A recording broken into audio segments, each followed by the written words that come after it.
ঢাকাকে উড়িয়ে দিয়ে টানা ৫ ম্যাচে জয় রংপুরের। প্রিয় দর্শক, অনুরোধ রইল ভিডিওটিতে একটি লাইক দিয়ে আমাদের ইউটিউব চ্যানেলটি সাবস্ক্রাইব করে দিবেন এবং ভিডিওটি সম্পর্কে আপনার মূল্যবান মতামত কমেন্টস করে জানাবেন। বিপিএলের সিলেট পর্বে ঢাকা ক্যাপিটালকে বড় ব্যবধানে হারিয়েছে রংপুর রাইডার্স। এর ফলে টুর্নামেন্টে টানা ৫ ম্যাচে জয় পেল রংপুর। অপরদিকে টানা ৪ ম্যাচে হারের মুখ দেখল ঢাকা।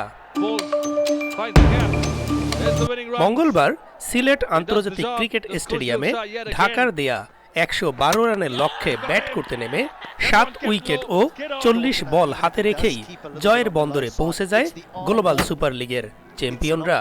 ১১২ রান তাড়া করতে নেমে অবশ্য শুরুটা ভালো হয়নি রংপুরের।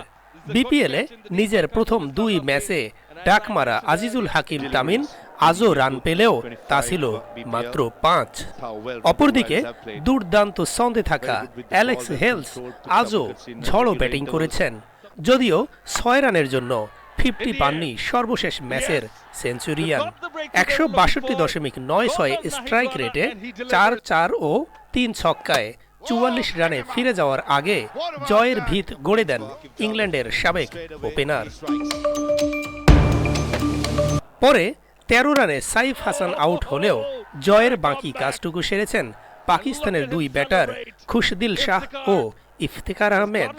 খুশদিল ২৭ রান ও ৯ রানে অপরাজিত থাকেন ইফতেখার।